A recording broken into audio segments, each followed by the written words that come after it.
Hello, I'm Corina from Lancaster University. On behalf of my co-authors, I am delighted to share our work on how wall-sized displays are used in a dementia care home to support stimulation needs. Our rationale is threefold. The concern for cognitive decline in dementia has been addressed mostly through cognitive stimulation for reminiscing, and often on small screens. Therefore, there is an unexplored design space for supporting not just cognitive, but also sensory stimulation through large displays, which we know that they allow for enjoyment, immersion, and arousal. By sensory stimulation, we mean immediate, nonverbal engagement with the world through one's senses. Our project also builds on the care home owners' interest in experimenting and adopting technologies to improve their provision of care. To explore this opportunity, we focused on three research questions. How do wall-sized displays are integrated in a residential care home? What media content do they display? Or informal psychosocial interventions do they inspire?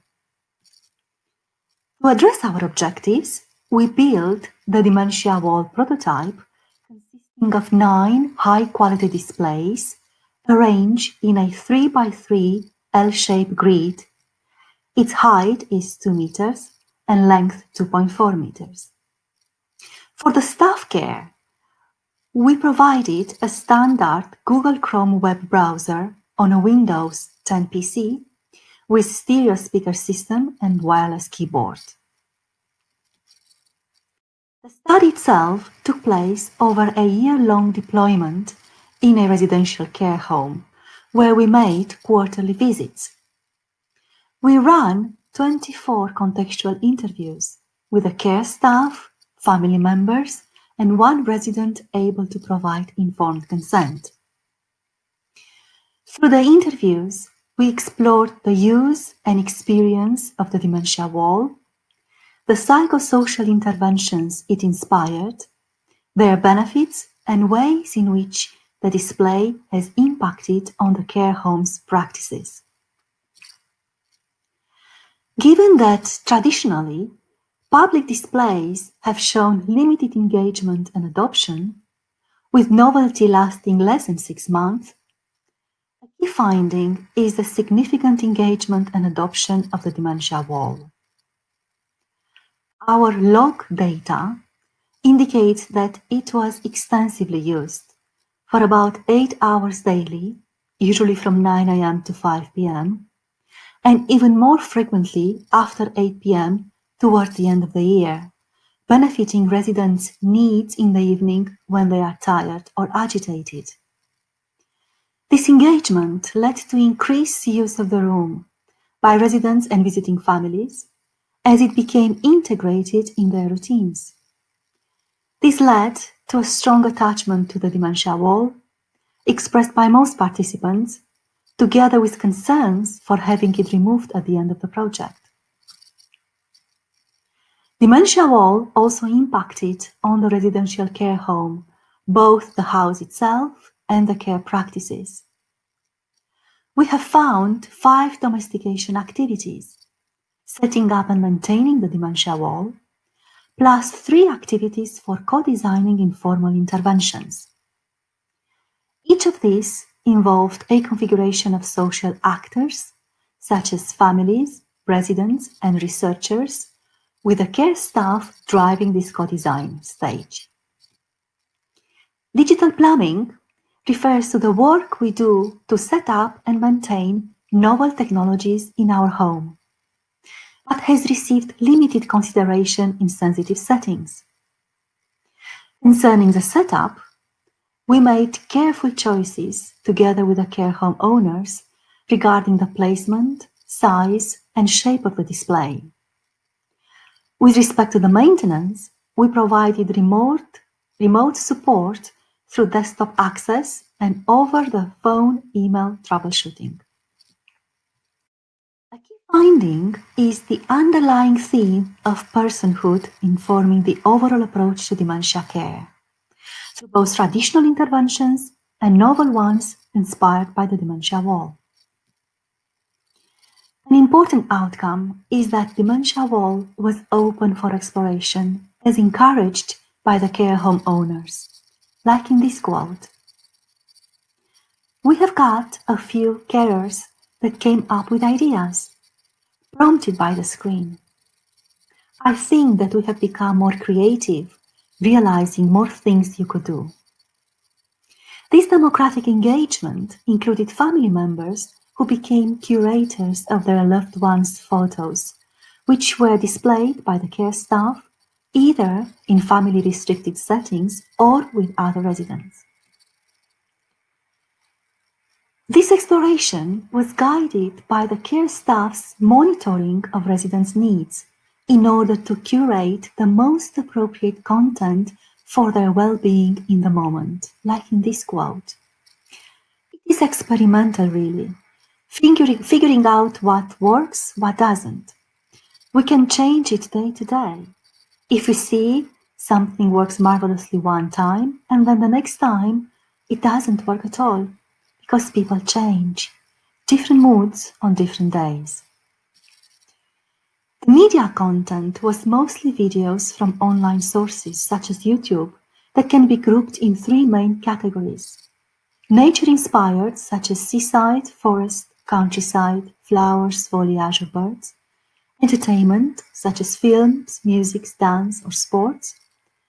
Past-lived lives and inhabited places such as cities or buildings.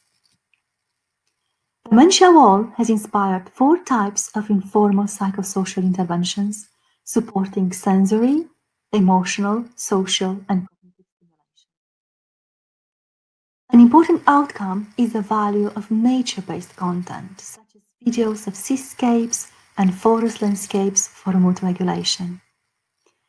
Videos of sunny white beaches and waves breaking gently on the shore were particularly useful, helping residents in agitated states to calm down and relax, as shown in this quote.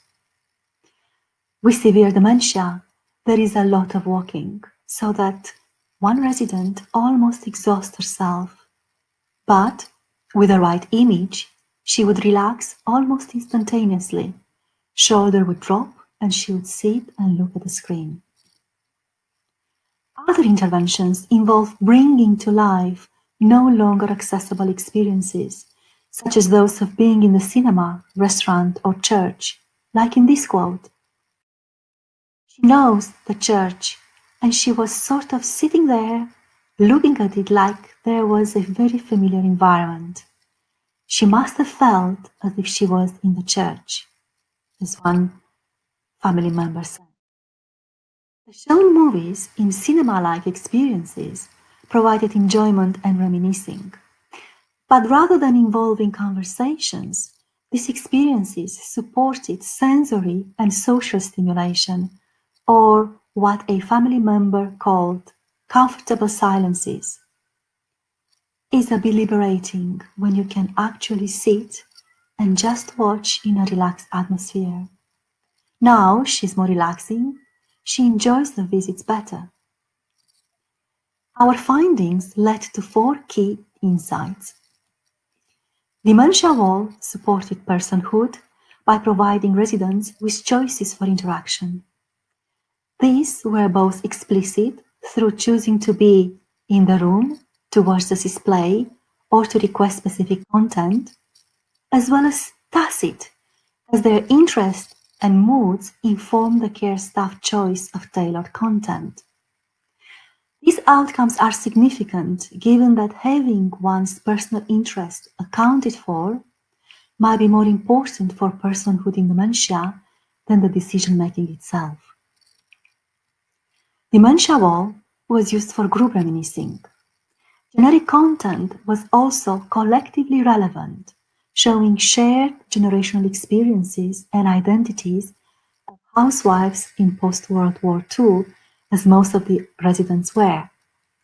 This, what we called collectively relevant content, sits between generic and personal content, challenging their distinction. In contrast to generic content, personal one was much less used due to confidentiality issues regarding its consumption in a public room. However, we have seen instances of novel use of private photos viewed only by the resident and her family in restricted public context. This indicates the need for more nuanced understanding of sharing practices for vulnerable users. We highlight the importance of participatory design and research approach. This allowed for co-created naturalistic interventions led by the care staff and outside of our influence as researchers and our academic privilege. Ownership, as key aspect of participatory research, also surfaced as the Dementia Wall became part of the fabric of the care home. Its cost is beyond the reach of most care facilities, raising challenges for sustainable use. Therefore, we made a commitment to extend its use until we provide alternative cost-effective solutions to ensure sustained capacity for our collaboration as a key aspect of participatory research. We define infrastructure-based prototype as blank canvas on which users, as curators of content, can draw on.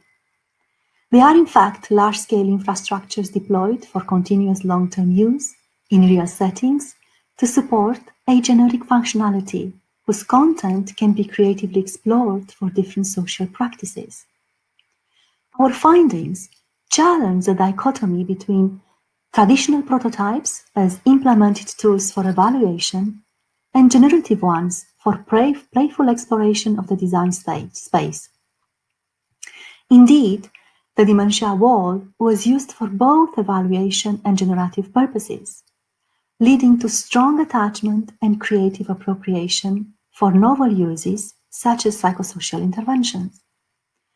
We can think of other scenarios decoupling function from content generation that could be used to explore the value for future research of what we called infrastructure-based prototypes. To conclude, our exploration suggests the value of large displays for personhood in dementia, being supported by specific intervention addressing distinct stimulation needs. Thank you.